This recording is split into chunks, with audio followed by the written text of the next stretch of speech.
السلام عليكم ورحمة الله وبركاته. أهلا وسهلا بكم في قناة عالم الطيور. معكم أم عائشة. النهاردة هنتكلم عن الفراخ البلد الهجين. الفراخ البلد الهجين اللي قدام حضراتكم دي عمرها 4 أيام،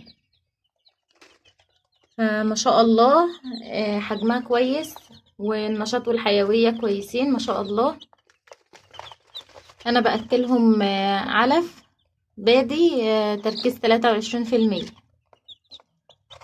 اللهم بارك. الفراخ البلد الهجين بتشيل اوزان عالية جدا ما شاء الله في وقت قليل، يعني احسن من البلد الحر والبلد المشعر ما شاء الله. البلد الهجين العالي دي الفراخ البلد الهجين العالي، اللهم بارك. انا ربيت الفراخ دي قبل كده ما شاء الله، يعني باخد منها اوزان حلوة خالص، يعني على 2.5 شهور ممكن بذبح منها، من 2.5 شهور ل3 شهور، اللهم بارك. الاوزان معايا بتبقى 2.5 وازيد، اللهم بارك. دلوقتي انا بحط لهم على العلف، بحط لهم رز مطحون، بطحنه في الكبة عادي، يعني رز عادي، الرز اللي احنا بنطبخه عادي اهو، بطحنه في الكبة اهو زي ما حضراتكم شايفين. يعني بحط لهم شوية بس كده على العلف، كل ما اجي احط لهم علف بحط لهم شوية بس من الرز المطحون ده مغذي وبيمنع الاسهالات في اول اسبوع، اللهم بارك. ده انا بطحن شوية كده زي نص كيلو مثلا، وبحطهم فوق يعني عند الفراخ، لما بحتاج اعلفهم بضيف عليها شوية من الكبدة، واللهم بارك. برضو ما شاء الله معايا الكركم مضاد حيوي طبيعي، شايفين الكركم ما شاء الله يعني الفراخ لما بتتعود عليه ما شاء الله بيزود شهيتها على الاكل، وبيرفع المناعة، وبينضف معدة الكتكوت، يعني ما شاء الله له فوائد كتير قوي للكركم ما شاء الله، اللهم بارك. ومضاد حيوي طبيعي وريحته كمان كويسة، يعني بيخلي الفراخ يبقى لا عندها اقبال على العلف ما شاء الله، اللهم بارك. بنقلب لهم على الخلطة كده، نحط شوية كركم. المكونين دول انا ما بقطعهمش من عند الفراخ ما شاء الله، يعني الكركم طول الدور، الرز هو اول اسبوع بس، اللهم بارك.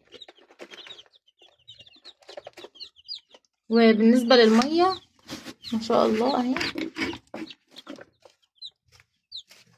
انا حطيت لهم اول 3 ايام الازازه دي كانت مضاد حيوي من البيطري، دي تحصينه اللي هي بتتحط اول 3 ايام، بنحط غطا من ده على لتر ميه، ده من عند الدكتور البيطري. الازازتين دول بعد ما بنخلص التحصينه بنحط الازازتين دول، بنحط الازازه دي املاح معدنيه،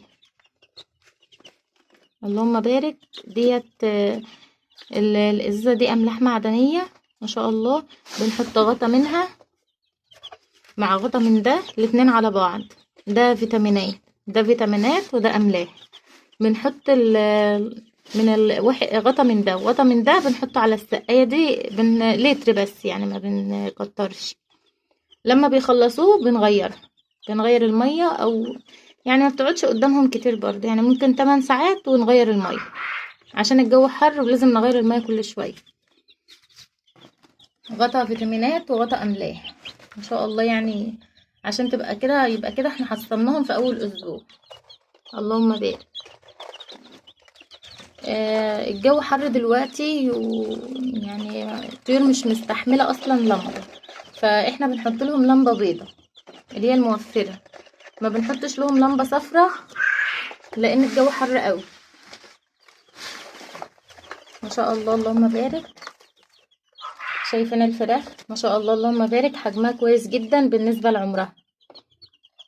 الفراخ دي انا بحبها جدا في التربية. احلى نوع تربية يعني في التربية هو الفراخ البلد الهجين العالي.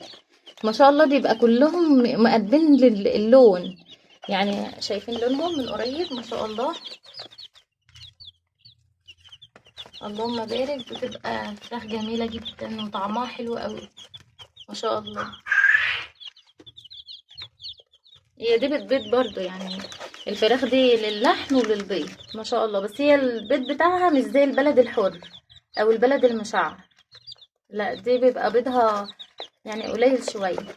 بس ما شاء الله الكتكوت ده بتبقى رجليه تخينة عن البلد العادي، البلد الحر. ده ما شاء الله شايفين رجليه من قريب ما شاء الله اللهم بارك. بتبقى رجلين الفرخ بتبقى تخينة، وحجمه برضو بيبقى باين، ويعني بيبقى حجمه ما شاء الله كبير عن الكتكوت البلدي والكتكوت المشعر. اللهم بارك.